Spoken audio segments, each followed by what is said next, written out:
It was Disney Investor Day yesterday, and the comic book investor community went nuts. We're talking MCU news and comic book news in this video.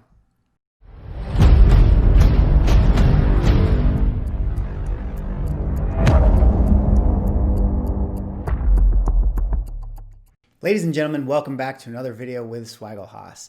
And yesterday was the Disney Investor Day, and we got a lot of news dropped on us. From MCU to Star Wars to Pixar and other type of Disney movies, we got a lot of information. But in this video, I'm going to talk about the MCU stuff that came out and how that relates to speculation that we might see in the movies, and also speculation that we might see in the comic book investing community. But before I get into that, if you guys could drop me a like or a comment or subscribe if you're enjoying my content, helps me with the channel growing and the algorithm, and keeps me motivated to make videos because I love doing this and I want to keep making them and I love interacting with you guys. So do one of those things and help me out. All right, so with that being said, let us talk about the news that came out. Now, I'm not going to do everything that launched. This isn't going to be a recap of all the films that were announced in TV shows. I just picked out a few that I thought were really interesting that I kind of wanted to go a little more in depth with you guys, because I'm sure you guys could find out in the news, and if you just want to see what the shows were announced and kind of read some small pieces about that, there's plenty of content out there. But I kind of wanted to get a little more in the weeds with things, because I think that's the thing that's sort of fun to talk about and interesting. So let us take a look at a few of the shows that I picked out, a few of the announcements I picked out, and we'll kind of dig in and see what what can maybe come of it. All right, so the first one I wanted to talk about here is, of course, the big one. This is the one that has had the most traction in the market so far as the comic book community is concerned. But this was the announcement that Christian Bale is going to be playing Gore the God Butcher. Now, I did an MCU Phase 4 spec video a couple weeks ago. I'll drop a link in the description or maybe put in the annotation. And I actually, in my predictions, did call out that Christian Bale was going to be playing Gore the God Butcher. Of course, this has been a rumor that's been around for a little bit, but this one made a lot of sense to me, especially since they're on the slate. They're talking about having the Eternals in there. They're doing a lot of this kind of cosmic god stuff, and Gore the God Butcher, his specific storyline, fits perfectly to that narrative. I even think that the MCU might connect it to Thanos a little bit in terms of Gore's motivation, just being wanting to kill all the gods and lumping Thanos and Thor in that together. So this is one that was interesting. Of course, Christian Bale is going to be playing Gore. Now, the thing I wanted to point out as far as the comic book community is concerned is this is Thor God of Thunder #2 by Jason Aaron. Came out in 2013, I believe. And this is a book that is Gore's first appearance. And I got to just show you guys this. Look at this. eBay sales last night. I went through the sold items and I counted. I believe that just in, oh wait, excuse me here. Let me just load this up. Sold items. Just on December 11th and 10th alone, we have 50 sales of this book. I went through and counted 1, 2, 3, 4. Look at these 9.8s. 495 9.8, 479 9.8, compared to what it was just the other day before Go Collect could even update, 230 9.8. So this book doubled overnight. I mean, this is crazy. We had sale. I have to go to the next page just to show you guys. I have to go to page 2 to even get to, December 9th, because there's so many sales. So this was definitely the book that had the biggest explosion on the market yesterday. And you can see from the community, everyone is big on this, and understandably so. It was confirmed that Christian Bale was going to be playing him, so everyone is flocking to this book. I definitely am not someone who's going to be buying this one, because I have a feeling that Christian Bale is going to be a one-off character in a one-off movie. He's just that type of actor who, I don't know if he wants to be tied to the MCU in any sort of big way. I think he might just want to play a villain and kind of do a one and done. But, you never know with these types of things. Nobody in the MCU ever really dies. So that was one that I thought was interesting. If you guys want to check out that book, that's Thor God of Thunder #2, first appearance of Gore the Butcher. All right, let's move on.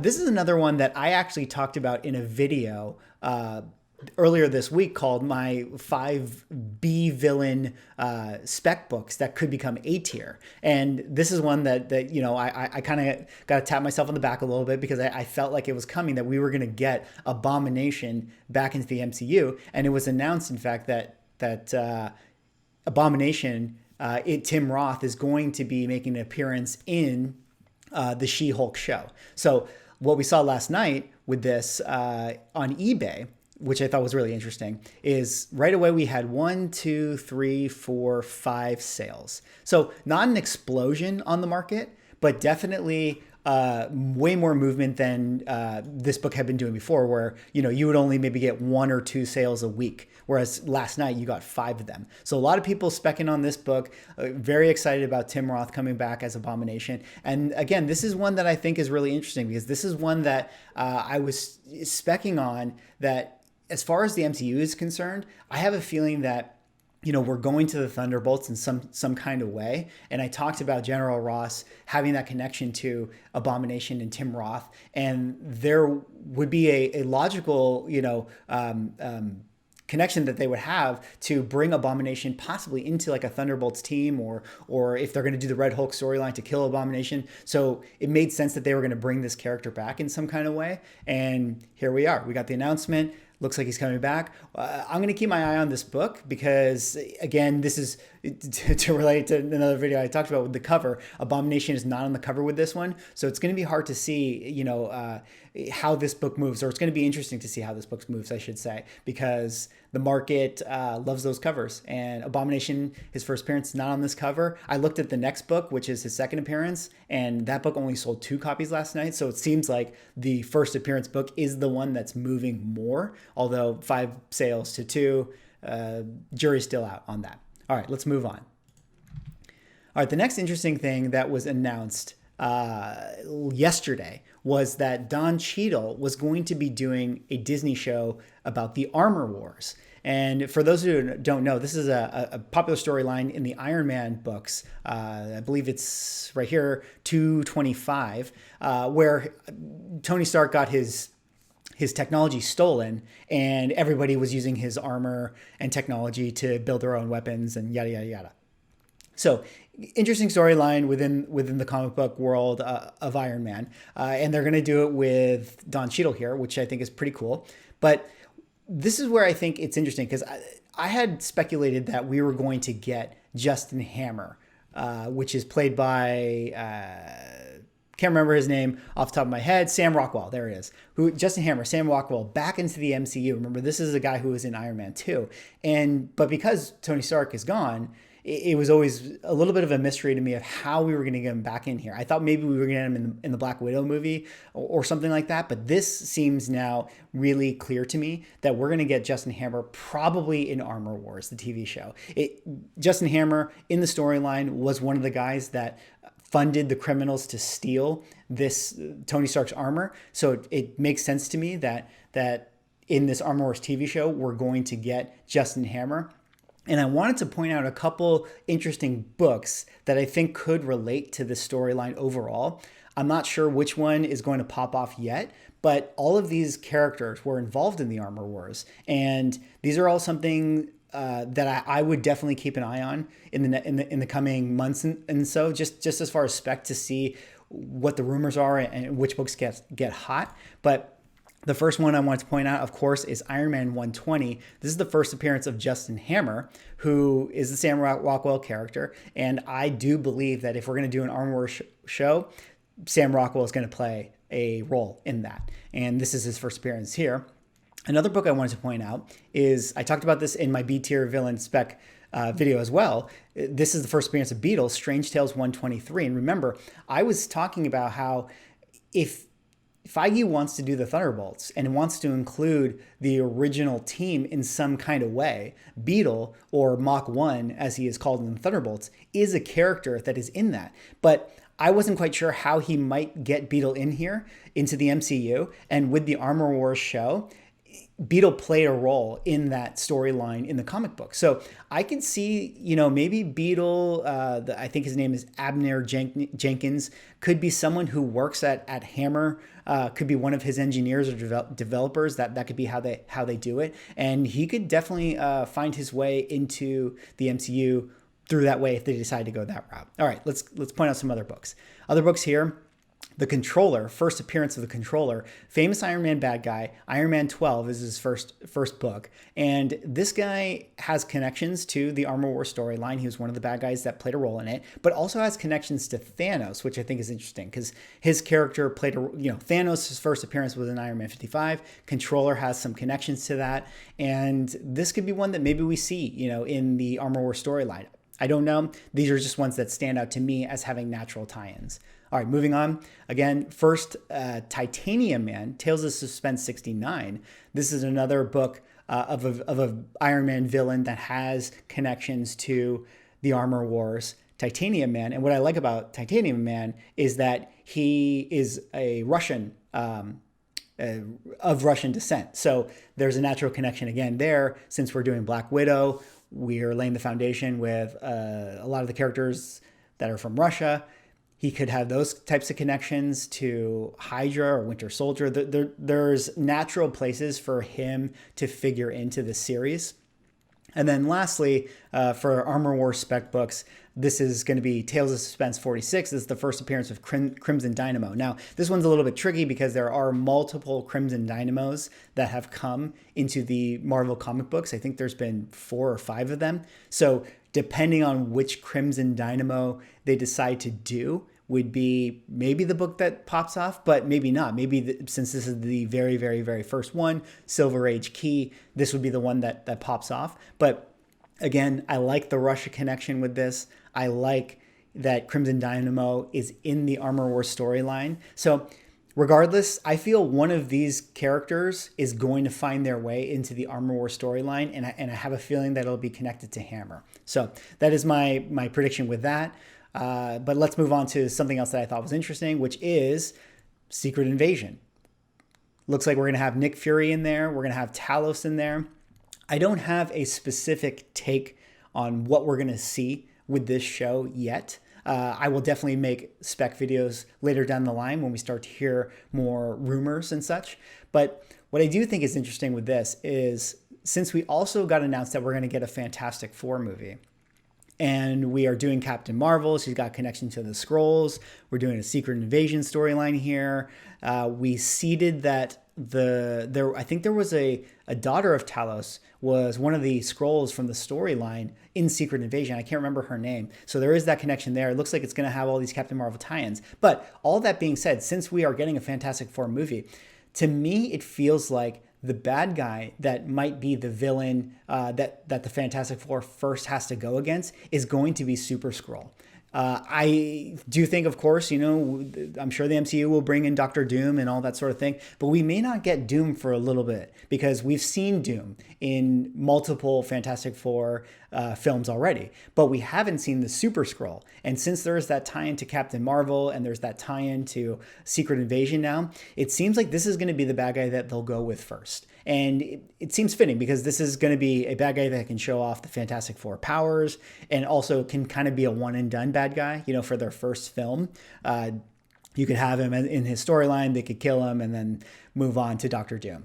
So with that being said, I want to point out this book right here, which to me, of all the Fantastic Four books, I've been keeping an eye on this myself. I don't own it, but this is something that I do want to get as far as blue water territory is concerned.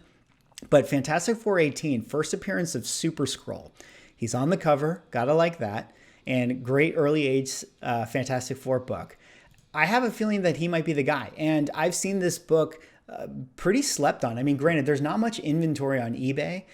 You can't really find too many sales of it. So it's hard to see where the market is with this, with the FMV right now. But this is definitely a book that I'm going to be keeping my eye on. And so long as people aren't really talking about it, I think that there's going to be good deals that you can find with it. All right, so let's move on to the last couple of things that I thought were interesting from all the announcements yesterday. And that is one of them being in the Loki trailer. And what I wanted to point out here is this symbol that is called Rox Cart, I believe it is. Like maybe they're in a go-kart type of thing or something. But Rox Cart to me is an obvious connection to the fictitious corporate company within the Marvel Universe, which is called Roxxon, which is essentially based on ExxonMobil and whatever you think of with evil corporation. Roxxon is the corporation that serves that purpose within the Marvel Universe. Like they're always hiring mercenary supervillains to do their bidding and to work their profits. And I did mention in another video that I do think eventually, maybe way down the line, we were going to get the Serpent Society. I haven't really gone into that yet, but if we get Roxxon as a corporation, oh man, we're definitely seeing the Serpent Society, and that gets me really excited because you know me, I love my B tier villains. All right, so this is interesting because I actually didn't realize this. Look at how many Easter eggs have been put with Roxxon before. We had it in Iron Man #1. It was in a building back here. There was an Iron Man #2. Apparently, it was in a Thor property and Iron Man #3. So the Roxxon had always been seeded a little bit, and I actually had never really noticed it. But this right here in the trailer, this is about as prominent as I've ever seen it. I think before it was always an Easter egg, and this one is, as you can see, front and center. So pointing out a few interesting things about the Roxxon Corporation. The first one is the president of that corporation is a character known as the Minotaur, and his first appearance is in that same comic book run by Jason Aaron that is the God Butcher of Thor. It's in this same storyline. So that's pretty interesting to me. His first appearance is, in case you guys want to spec on it, God of Thunder 19. So this is interesting. We could see the Minotaur in there if we're going the Roxxon tie-in, and being that there is, this is in the Loki show, it seems like all these loose kind of plot threads might converge in some kind of way. All right, a couple other ones I wanted to point out with the Roxxon Corporation. This is a character called Alexander Lukin. He's one of the owners of it. I'm not super versed on him, but he's got the Russian background. He's got ties to the Winter Soldier. He's got ties to the Red Skull. So this is an interesting thing. Maybe this corporation might gel all these shows together if it has, in fact, ties to Falcon and Winter Soldier, ties to Loki. And then the last one here, Hugh Jones, another figurehead of the Roxxon Corporation, has ties to Scarlet Witch, which I think is really interesting. And also ties to the Serpent Society and so on and so forth, which gets me excited. So this is kind of cool. Like, maybe there's going to be something with this corporation that glues all three of these shows together. I don't really know what it'll be yet, but definitely something for us to keep an eye on. And then the last exciting thing I wanted to point out with what I noticed in the Loki trailer was this. And this thumbnail, this frame right here, this is Owen Wilson's character. We definitely got a lot of TVA. But what do you see here in the background with this stained glass window right here? What do you see right there? I see a red devil and some fire and brimstone. Could this be an Easter egg for Mephisto? I don't know. Could be. I definitely have suspicions that we are getting Mephisto in the MCU with all the stuff that's going on with WandaVision and Multiverse of Madness and how they're all connected. And when I saw that, little Easter egg, I don't know, man. It looks like Mephisto to me. And, they have people doing these production designs. They don't put this stuff in there for no reason. So who knows? Anyways, that's all I got for this video. Hope you guys enjoyed it. We got a lot to talk about coming up still. There's still more I want to break down, but I'll do that in future videos. I just wanted to get out this one because this is some of the stuff that I noticed very early on with the information and just kind of what I want to talk about. So anyways, we'll see what happens. Hope you guys have a great weekend, and I will see you in the next video.